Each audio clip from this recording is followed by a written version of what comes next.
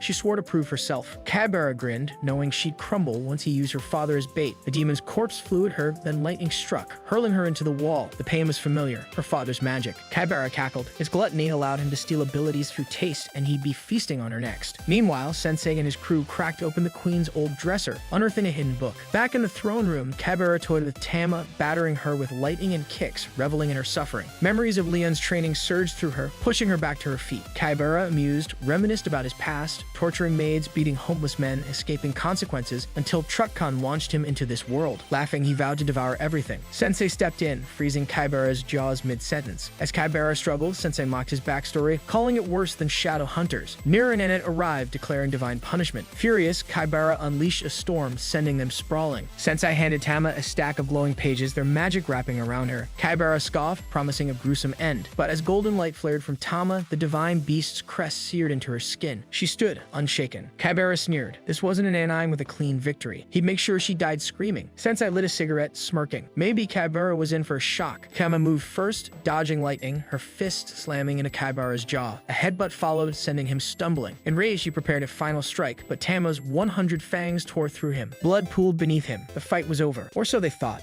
Kybera's corpse twisted, morphing into a monstrous centipede demon. He had devoured the Demon King's flesh, evolving into something far worse. Before anyone could react, a blade flashed. Kybera's head rolled. Enter Waldelia, daughter of the previous Demon King. She stared at his twitching remains, rage burning in her eyes. Kybera, recognizing her, sneered, bragging about eating her father. Waldelia's magic flared. A devastating beam obliterated Kybera, leaving nothing behind but a castle rifle-sized hole. Tama braced for another fight, but Sensei, ever casual, stood behind Waldelia, asking if revenge felt good. She met his gaze, then vanished atop her dragon, promising to kill him next time. Weeks later, the crew prepared to leave, but Tama chose to stay. The king, seeing her untamed spirit, let her go. Overjoyed, she sprinted outside, only to find Mirror struggling with Sensei's coffin. Mirror's face lit up. She was back. Their next wild adventure was just beginning. The crew pulled up to the legendary world tree, a holy symbol that was supposed to protect the nation, but Sensei's face said otherwise. Right next to it sat a small village, once peaceful, but now a wild, chaotic casino town. The villagers, who used to mind their own business, were now throwing hands over nonsense. He was all set to explain, but Annette shut that down real quick. She suggested they swing by the village to pray for safe travels, but Tama wasn't about to let that dismissal slide. Sensei, ever the pessimist, told him to hurry up and drag his coffin along. But things got weird fast when they saw how much the place had changed since some otherworlders rolled in months ago. The once chill town had turned into a noisy gambling den. The mayor explained that these outsiders built the casino, and ever since they showed up, the world tree had started dying. Holding up a sickly leaf, the mayor begged them for help. Sensei, desperate for his sedation pills, asked the mayor to hook him up, but before the guy could even respond, some dude named Yamada, another otherworlder, jumped in. He claimed he wanted to save the tree. Annette was all in, but Sensei, suddenly standing straighter than usual, barely acknowledged them before disappearing like a ghost. Fully awake and disgusted by it, Sensei wandered around until he spotted smoke coming from a cave. Inside, he found a den full of addicts. Before he could get comfortable, a mysterious girl offered to take him somewhere better, a bar. She thought he was wasted, but Sensei dramatically declared he was drinking to escape his tragic life.